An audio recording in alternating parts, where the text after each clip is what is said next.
Tapi kakak ini Harus. udah betul-betul kakak ngomong kayak gini depan publik, kakak udah yakin kakak itu udah berapa persen gitu loh. Oh, 1.000.000%.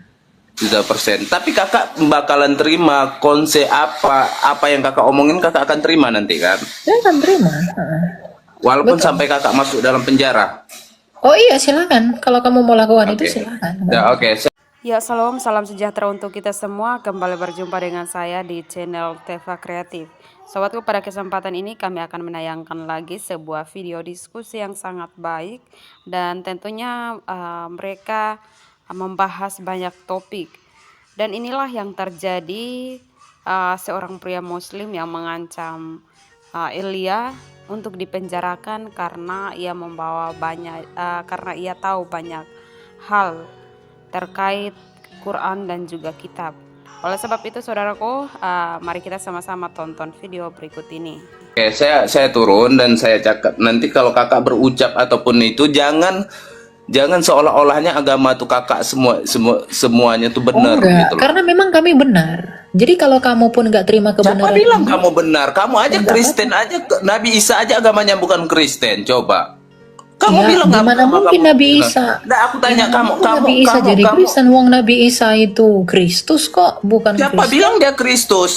Nabi Isa itu nggak ada gelar Kristus. Di Kalau dalam iman kamu dia sejarahnya, dikatakan Al-Masih. Arti Al-Masih itu apa?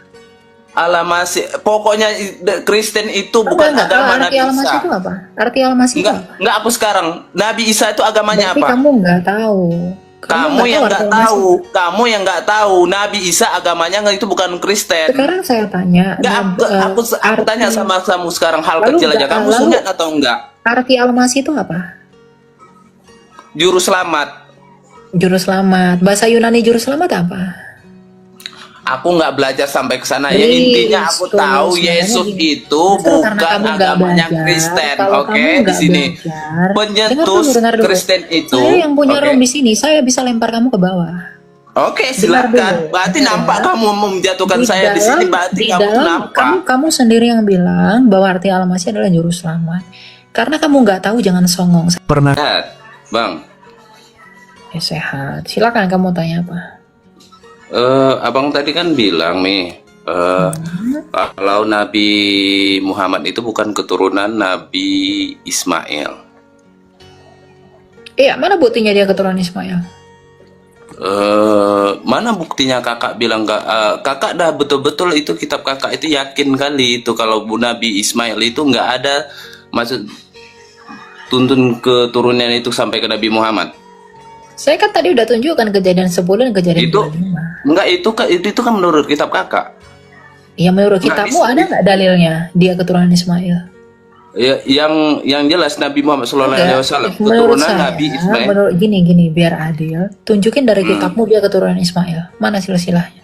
Oke, gini, saya nggak berapa paham ke sana. Ya, berarti kalau udah nggak paham, Nggak, gini kamu nggak kakak, paham. kakak, aku bisa nggak biar kakak debat sama dengan Ustadz Pelik? Kakak mau debat sama Ustadz Pelik masalah ini? Ustaz Dan Pelik kakak- bisa. Undang dan aja di kak- sini.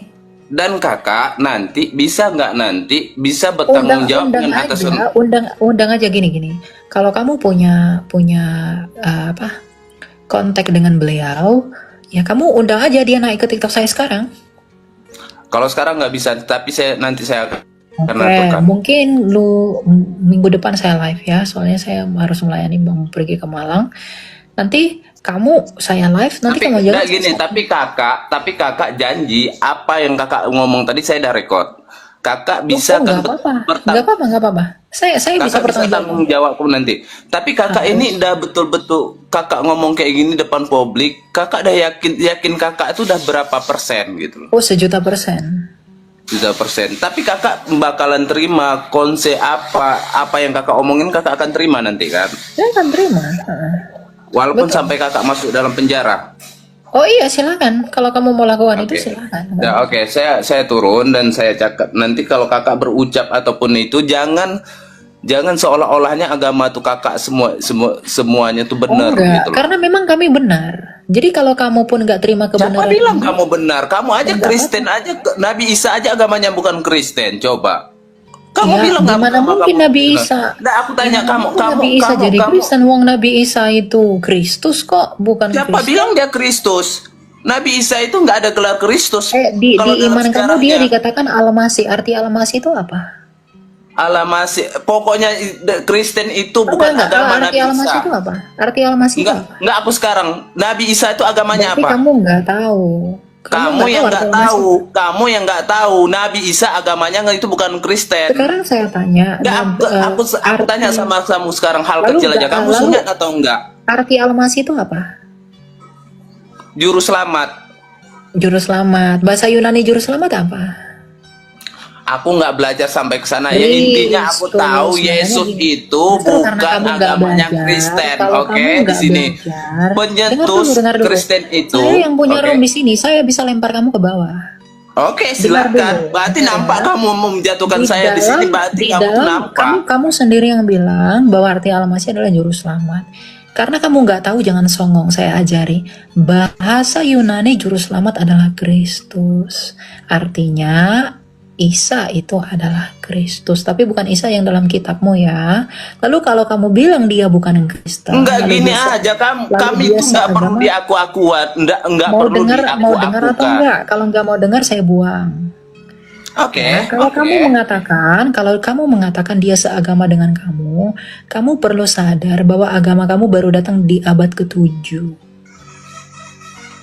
Nabi kamu pun baru datang di abad ke-7. Jadi Halo kamu sayang, jangan- halo abang kamu sayang. jangan Sorry, itu merasa menurut abang bahwa sayang. Itu iman- menurutmu kan? Itu menurut Loh, agamamu. Sekarang Kalau menurut saya tanya, agamaku, sekarang saya tanya, nabimu hidup di kalau abad menurut agamaku, menyembah Tuhan yang esa itu dah dari Nabi Adam.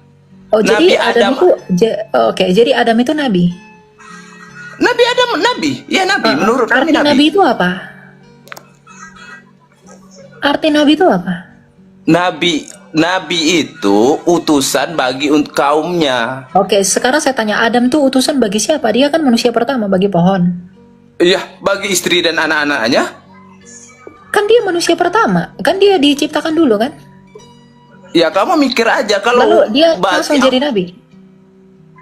Ya, kenapa Di mana dituliskan jadi nabi? di mana? Tunjukin ke saya dari kitabmu di mana dalil Sekarang adanya. gini, Kak Bang Alia. Sekarang gini Bang Alia. Sekarang Ini gini, kan menurutku. Kalau menurut agamaku nabi ya nabi. Iya, sekarang kamu kan bilang menurut agamaku Adam itu nabi. Tunjukin satu dalilnya Adam itu nabi dari kitabmu. Dalilnya sekarang tunjukin. Kalau kamu nggak bisa tunjukin, kamu saya buang. Saya nggak terima pembohong di sini. Dan udah gini aja. Apa menurut Kalau kamu punya dalil sekarang atau menurutmu enggak? Punya kenapa dalil Adam atau itu enggak? nggak kamu bilang Nggak punya nabi? dalil? Kalau nggak punya dalil saya turunin. Nggak perlu tanya Nggak dalil. bisa Aku tunjukin. sekarang mau tanya sama kamu. Nggak, Kenapa kamu bisa? Kalau kamu nggak bisa, saya beri kesempatan sekali lagi. Kamu bisa Itu tunjukin kamu nggak dalilnya? bisa bilang nabi. Nggak bisa nggak? Kamu bisa tunjukin nggak dalilnya? Aku suruh. Nggak, kamu bisa tunjukkan nggak dalilnya saya kalau kamu akan Nabi Adam itu bukan nabi? Saya akan jawab semua pertanyaan kamu. Kamu bisa tunjukin nggak ucapan kamu yang mengatakan Adam itu adalah nabi? Dalilnya kamu bisa tunjukin nggak? Kalau kamu nggak bisa tunjukin, kamu saya buang ke bawah. Nggak bisa. Gini Kalau ya, nggak bisa, kamu Elia. nggak bisa.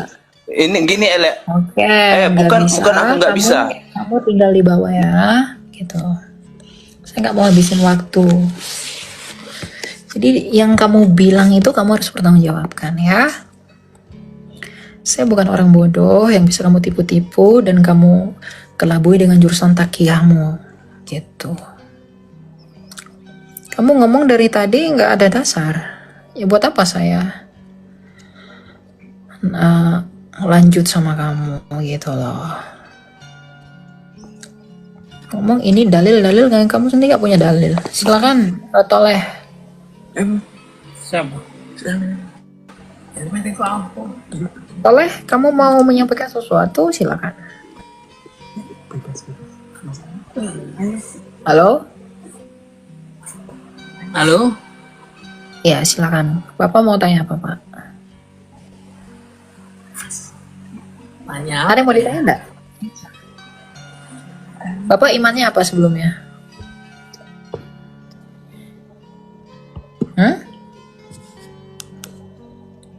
Apakah Bapak seorang Kristen? Bukan, aku Muslim. Oke, Bapak mau tanya apa, Pak? Eh, ini aja sih tentang sesuai topik aja, Kristus di atas segalanya itu maksudnya apa? Yap, Kristus di atas segalanya karena Kristus adalah Raja, dia adalah penguasa atas kehidupan dan kematian. Melalui kematian dan kebangkitannya, dia adalah penguasa surga dan bumi karena dia telah datang ke bumi dari surga. Artinya karena dia berkuasa atas surga, maka dia pun berkuasa atas bumi dengan turun ke bumi. Lalu dia berkuasa atas hidup dengan hidup kembali, dan dia berkuasa atas kematian karena dia telah mati namun hidup kembali. Jadi Kristus adalah penguasa surga dan bumi, dan dia adalah penguasa atas kehidupan dan kematian. Artinya dia adalah Tuhan atas segala sesuatu, baik hidup dan mati, baik langit dan bumi. Begitu. Ada lagi yang mau ditanyakan? Bebas deh kamu. Disalib buat apa, Man? Ada yang mau tanyakan lagi, Pak? Bingung juga. Kenapa bingung? Jangan bingung. Enggak Bapak bingung kenapa? rencananya. Bapak kenapa nggak mau percaya Yesus? Apa yang buat Bapak tidak mau percaya Yesus, Pak? Kenapa? Apa yang buat Bapak tidak mau percaya Yesus? Dia lahir dan mati. Dia lahir dan Mati. mati. Nabimu mati nggak? Mati lah. Kenapa kamu percaya dia? Dia nggak ngaku Tuhan. Oh, dia nggak ngaku Tuhan. Sekarang Yesus hidup lagi nggak? Iya. Hidup. Hidup. Nah, ketika dia hidup lagi, apa yang bisa Bapak simpulkan? Dia telah mati namun hidup kembali. Artinya apa? Dia menang atas kematian, kan? Kalau dia menang atas kematian, Bapak yang harus mati, bukankah Bapak ingin dimenangkan juga dari kematian? Mengapa tidak percaya kepada Yesus yang telah menang atas kematian kalau begitu? Kalau Bapak mau hidup? Begini, Pak. Bapak tidak mungkin bisa menikmati surga yang penuh dengan bidadari kalau Bapak mati. Bisakah Bapak menikmati bidadari kalau Bapak mati? Tidak bisa. Anda hanya bisa menikmati surga kalau Bapak itu diberi hidup. Jadi, sekarang saya tanya, apa yang menjadi tujuan Bapak dalam bertuhan? Kalau Bapak mau mencari hidup, kalau Bapak mau mencari kekekalan, datanglah kepada Yesus yang telah mati, lalu hidup kembali. Bapak mungkin Ini kebenaran ya yang saya cari. Ya, mungkin Bapak bertanya, mengapa sih Yesus harus mati begitu ya? Tuhan Yesus sendiri mengatakan begini, Pak. Akulah kebangkitan dan hidup. Maka untuk membuktikan bahwa dia adalah kebangkitan dan hidup, maka dia harus mati. Kematian dia itu bukan hal yang memalukan, Pak. Kematian dia itu justru hal yang memuliakan. Kenapa? Dengan matinya dia bisa membuktikan kepada manusia bahwa dia tidak dikuasai oleh kematian. Dia menang pada hari ketiga. Jadi kalau Bapak mau memperoleh hidup, datanglah kepada dia yang hidup kembali. Kalau Bapak mau minta anggur, datanglah kepada yang punya anggur. Bapak berharap hidup. Bapak berharap yang enak-enak. Bapak percaya nggak kepada dia yang hidup? Enggak kan? Di mana jaminannya?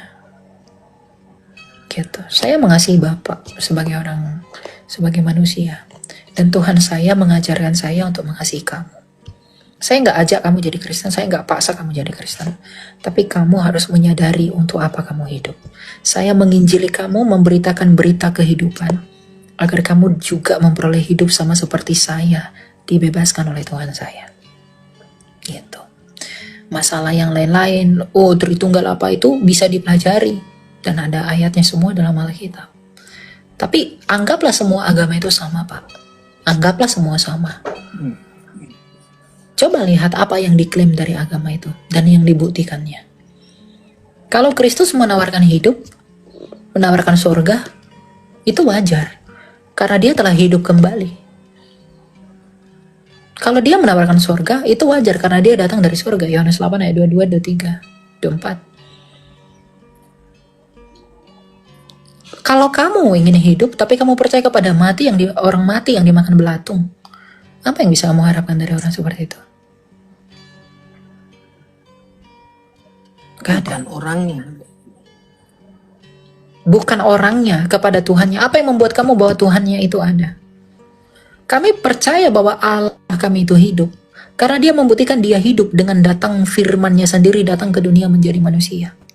Jadi kami tahu dia itu ada. Sekarang kalau saya bilang saya adalah nabi, saya adalah rasul, saya adalah utusan bla bla bla bla bla, tapi saya nggak bisa membuktikan keberadaan Tuhan kepada kamu. Kamu percaya saya nggak? Susah.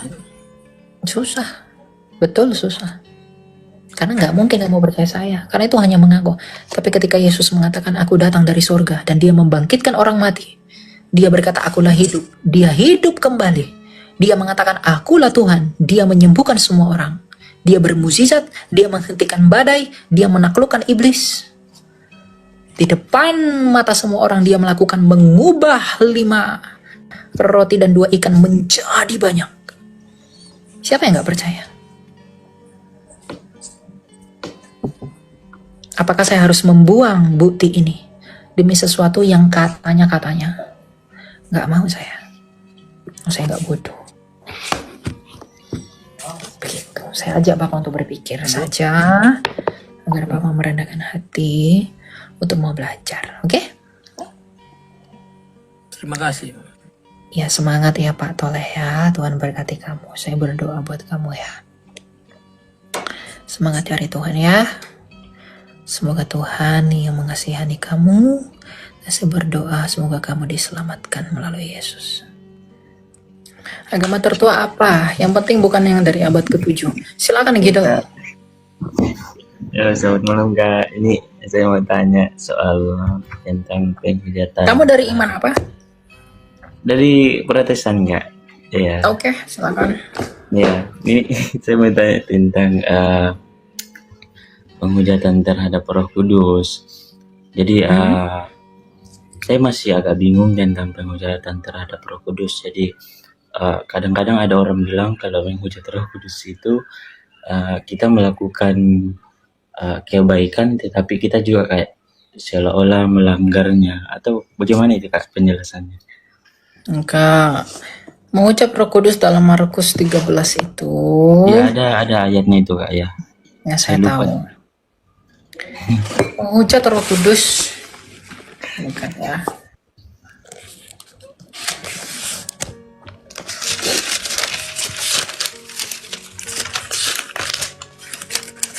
Dan yang dosa tidak diampuni juga itu Kak, karena menghujat Roh Kudus. Itu maksudnya.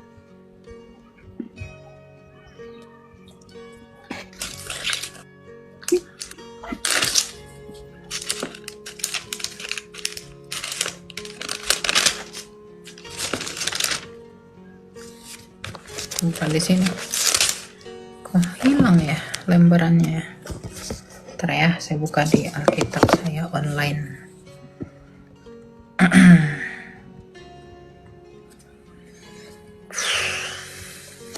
Matius 12. Iya Kak.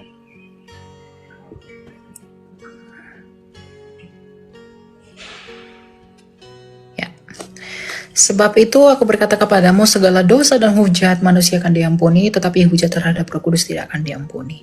Apabila seorang mengucapkan sesuatu yang menentang anak manusia, ia akan diampuni, tetapi jika ia menentang Roh Kudus, ia tidak akan diampuni, di dunia ini tidak, dan di dunia yang akan datang pun tidak. Ini tentang apa? Menghujat, latar belakang dari ayat ini adalah ketika Tuhan Yesus itu melakukan pengusiran setan kepada orang yang kerasukan. Ya. Nah, tiba-tiba banyak orang Farisi yang datang ya, menyusuri daerah tempat Tuhan Yesus melakukan mujizat.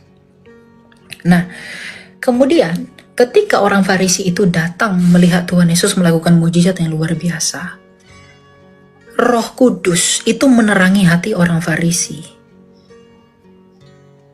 Roh Kudus itu memberitahu orang Farisi di dalam hati mereka bahwa Yesus Kristus itu adalah Mesias melalui mujizatnya. Tetapi mulut orang Farisi menyangkali kesaksian Roh Kudus yang ada di dalam hati mereka.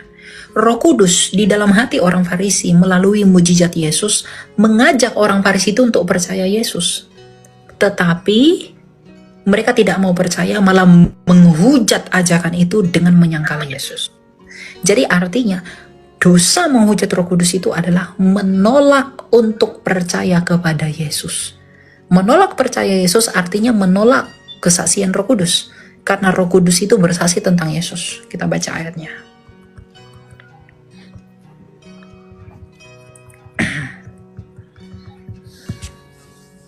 Yohanes 15 ayat 26.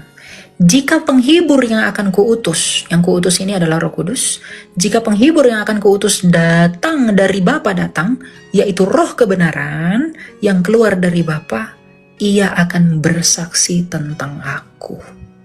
Jadi Roh Kudus itu datang ke dunia ini adalah untuk bersaksi tentang Yesus.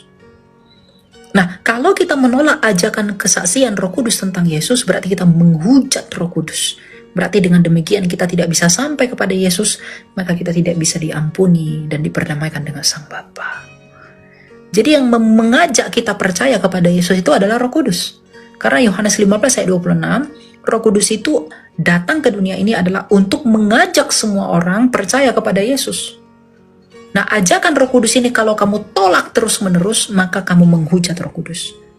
Karena itu tidak terampuni. Kenapa tidak terampuni? Karena kalau kamu menolak ajakan Roh Kudus percaya kepada Yesus, berarti kamu tidak memiliki Yesus.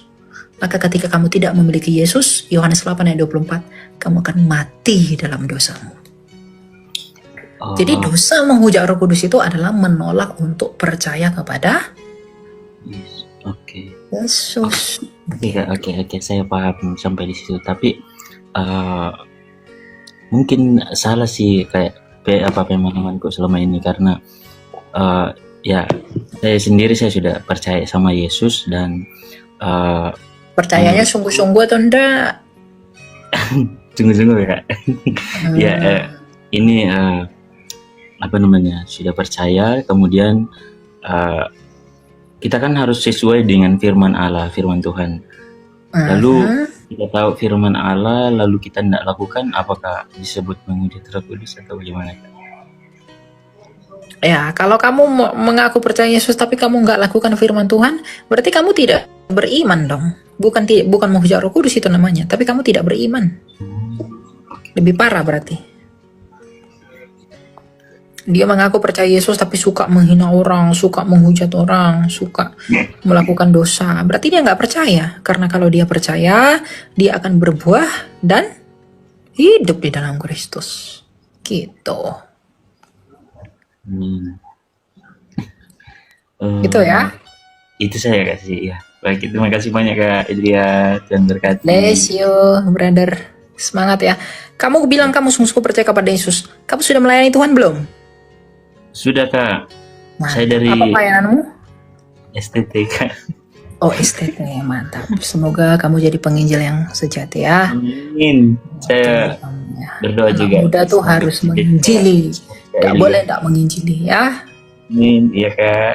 Ya. Tuhan berkati Terima ya. kasih Kak. Tuhan berkati. God bless you. Oke, Kak, aku silakan. mau nanya.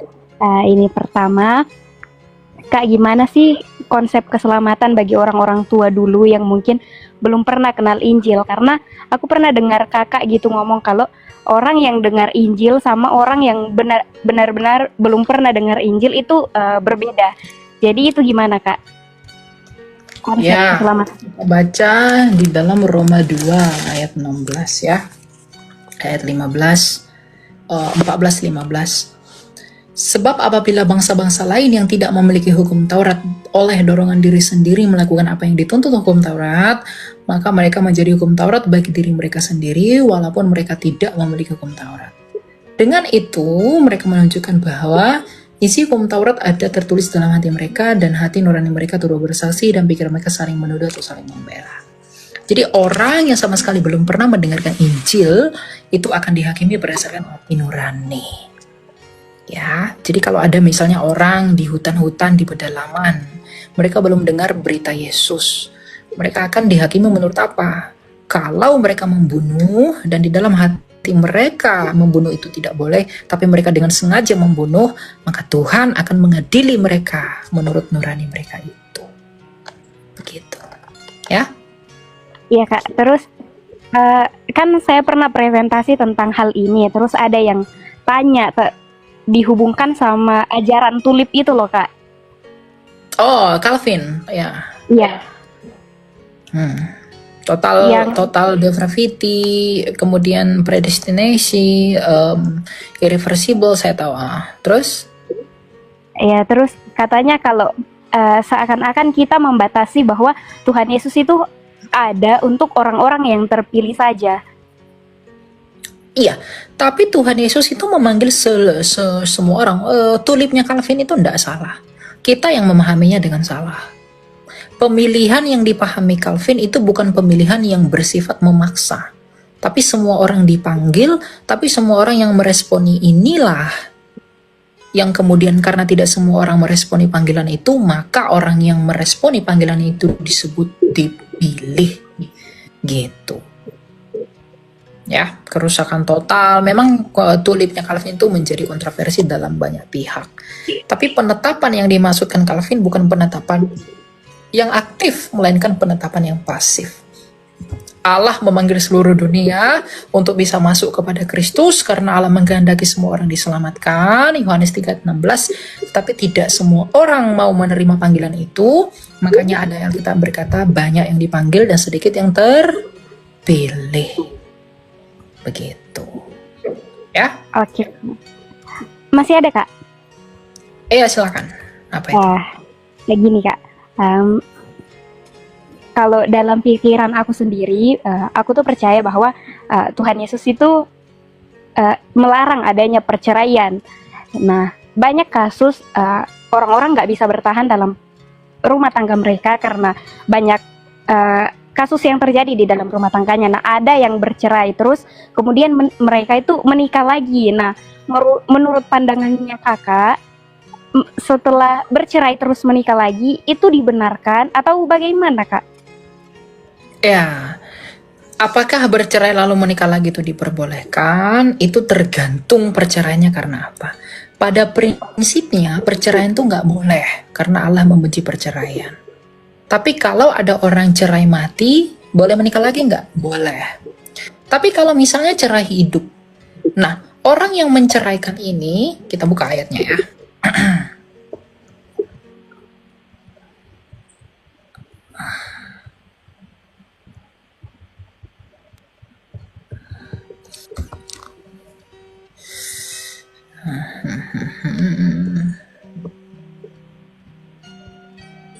Biar jelas ya.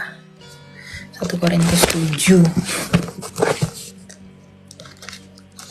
Kak, ini juga loh kayak yang ada loh yang bilang kalau mengapa diizinkan bercerai karena pada zaman dulu itu karena Kepikiran hatimu. ini Kak yang Betul. karena perceraian dilarang, ada yang kayak mereka-rekakan kasus sampai istrinya dituduh selingkuh biar dirajam sampai mati gitu. Oke, ini kita belajar ya. Ya. Katakan begini.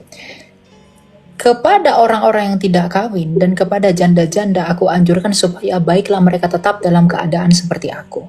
Namun kalau mereka tidak dapat menguasai diri, baiklah mereka kawin sebab lebih baik kawin daripada hangus karena hawa nafsu. Jadi orang yang sudah menikah lalu salah satunya meninggal, itu boleh menikah lagi. Tapi Rasul Paulus bilang kalau kamu bisa menikah lagi dalam artian apa? Kalau dia tidak bisa menahan hawa nafsunya. Misalnya nih, aku sama kamu menikah. Lalu katakanlah aku meninggal. Nah, Rasul Paulus menganjurkan kamu untuk hidup tetap sendiri. Tetapi kalau kamu tidak bisa menahan hawa nafsumu, lebih baik kamu menikah lagi. Begitu. Tetapi untuk orang cerai hidup, kepada orang-orang yang telah kawin aku tidak, bukan aku tetapi Tuhan memerintahkan supaya seorang istri jangan mencerai dari suaminya. Jikalau ia bercerai, ia harus tetap hidup tanpa suami atau berdamai dengan suaminya, dan seorang suami janganlah menceraikan istrinya. Jadi kalau orang cerai hidup, kalau dia sampai bercerai, Rasul Paulus mengatakan lebih baik jangan menikah lagi. Dan Tuhan perintahkan jangan menikah lagi. Ayat 12, kepada orang-orang lain aku, bukan Tuhan, katakan, kalau ada seorang saudara beristrikan seorang yang tidak beriman, dan perempuan itu juga mau hidup bersama dengan dia, janganlah saudara itu menceraikan dia. Kalau ada seorang istri bersuamikan seorang laki-laki tidak beriman, dan laki-laki itu mau hidup bersama dia, janganlah ia menceraikan laki-laki itu. Kita fokus kepada orang yang cerai hidup di dalam ayat 11. Ya, kepada orang-orang yang telah kawin, karena Rasul Paulus tidak kawin, bukan aku tetapi Tuhan perintahkan supaya seorang istri jangan bercerai dari suaminya. Jadi istri ini jangan menceraikan suaminya. Jikalau ia bercerai, ia harus tetap hidup tanpa suami atau berdamai dengan suaminya. Jadi orang yang menceraikan itu nggak boleh nikah lagi. Ya, tapi orang yang diceraikan apakah boleh menikah lagi? Menurut ayat ini seharusnya boleh. Ya, jadi orang yang menceraikan itu dengan sengaja tanpa alasan yang jelas, misalnya menceraikannya bukan karena zina ya, itu jangan menikah lagi, tidak boleh menikah lagi. Ya, gitu.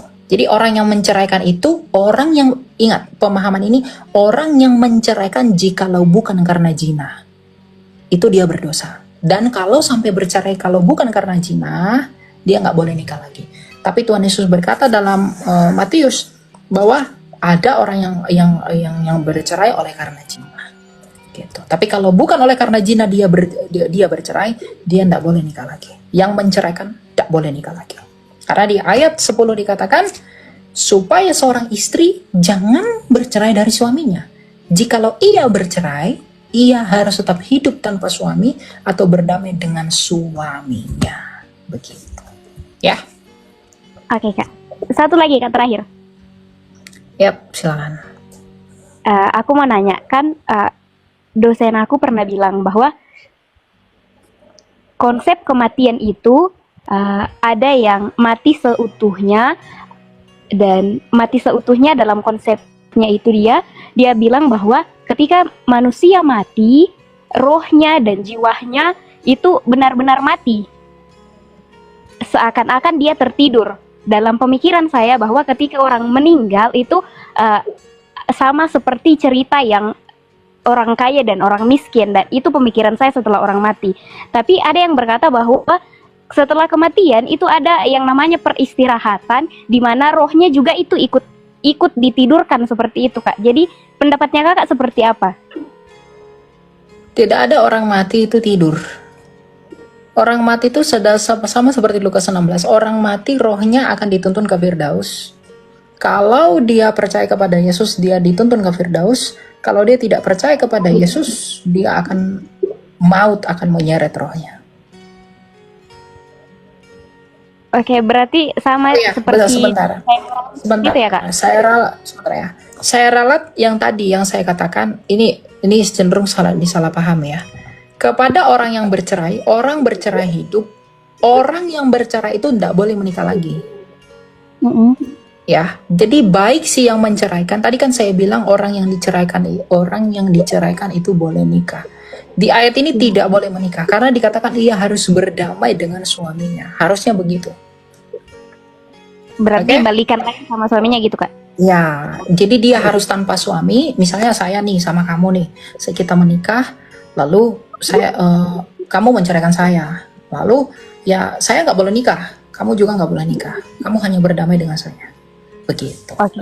Ya. Tapi kalau seandainya salah satunya dari kita nikah itu gimana Kak? Nggak boleh. Kalau Berarti- kamu menikah ya itu urusanmu dengan Tuhan. Gitu. Oh. Tapi di sini Rasul Paulus menganjurkan nggak boleh. Tapi kalau kamu mau balik lagi dengan saya sebagai mantan suami kamu, boleh. Karena dia harus tetap hidup tanpa suami atau berdamai dengan suaminya. Gitu. Oke? Oke. Yang terakhir yang tadi itu Kak, yang kematian itu Oh Kak. ya, orang mati itu ndak ada orang tidur. Orang mati itu orang percaya kepada Yesus, rohnya akan dibawa ke Firdaus, malaikat akan tuntun rohnya ke Firdaus. Kalau dia tidak percaya Yesus, dia akan pergi ke Tartarus. Itu nggak ada tidur. Dia tetap ya sebagaimana Bapak Abraham berbicara dengan orang yang ada di Tartarus, yaitu orang kaya itu, Dia tidak tidur, dia malah berbicara. Iya. Begitu, karena bapak sudah mati. Itu ya? Iya, Kak. Iya, Kak. Oke. Thank you, Kak. Ya, Tuhan berkati. Berkati.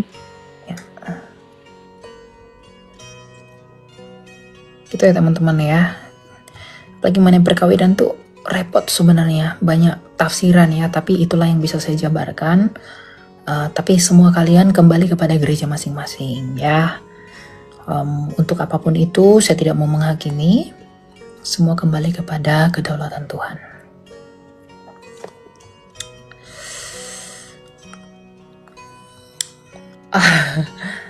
Apa itu? Sabar ya. Silakan Marianus. Ya, shalom Bro Elia. Salam. Silakan Pak. Jadi ya saya mau bertanya yang tentang kedatangan Tuhan itu loh. Soalnya sekarang terlalu banyak kejadian yang buat kita takut kan, yang was-was gitu. Mungkin bisa Saya mau jabarkan ditanya. sedikit. Oke. Itu sih. Apa yang mau ditanya tentang kedatangan Tuhan?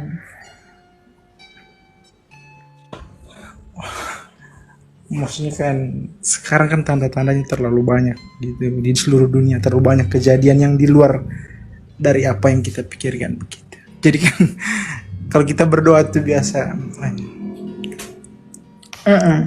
begitu. Ya, memang banyak kejadian-kejadian di dunia ini yang memang di luar kontrol kita. Yaitu adalah bagian dari penggenapan rencana Allah Ya. untuk dunia ini. Jadi saya bukan orang yang mau sok tahu dalam pengertian saya seperti yang lain yang ini tanda ini ya, saya nggak mau ya. Tapi bagaimanapun juga kalau Rasul Yohanes di zaman Tuhan Yesus mengatakan waktunya sudah dekat, maka 2000 tahun setelah itu tentunya dan seharusnya lebih dekat. Ya. Jadi sekarang kita apakah sudah dekat kepada kesudahan zaman itu? Harusnya lebih dekat. Karena di zamannya Tuhan Yesus sendiri, para rasul sudah mengatakan waktunya sudah dekat. Begitu, ya. Oke? Ya. Oke. Jadi waspada, kamu harus tetap setia dalam Kasih. iman.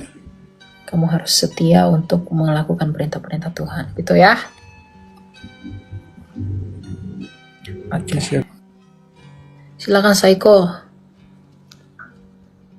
Selamat siang Kak. Saiko. Malam. Malam Kak, Ya, silakan kamu mau tanya apa?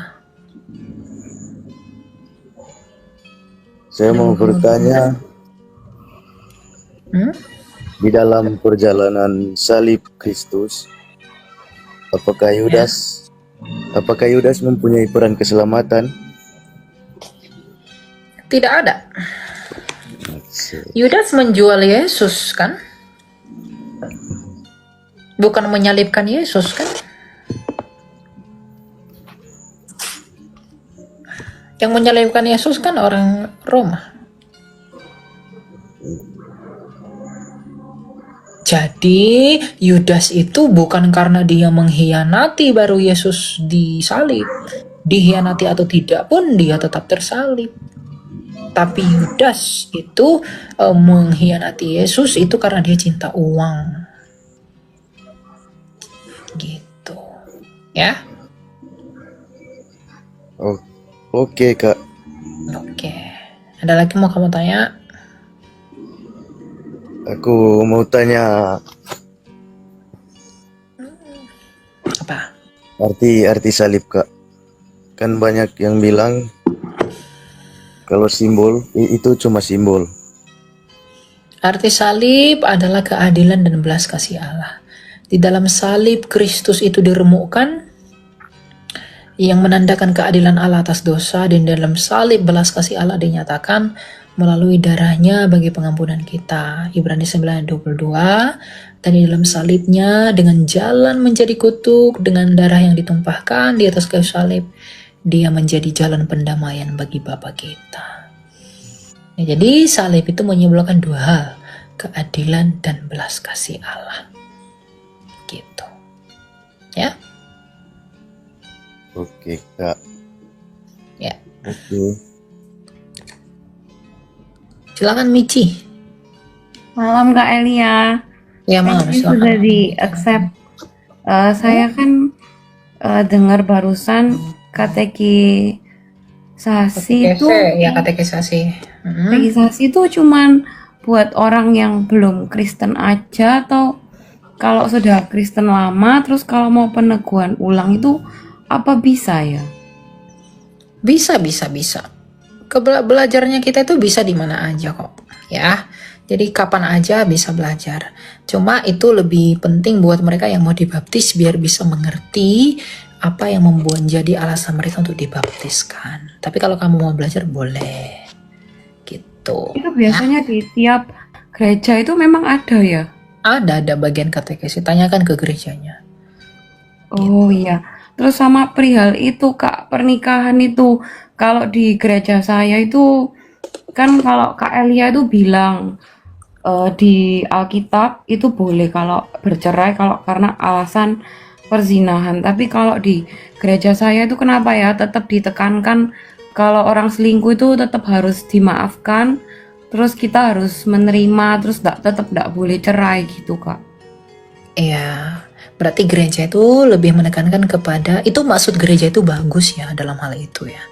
Kita nggak bisa menyalahkan gereja itu, karena apa? Berarti gereja itu sangat memandang pernikahan itu begitu core banget gitu.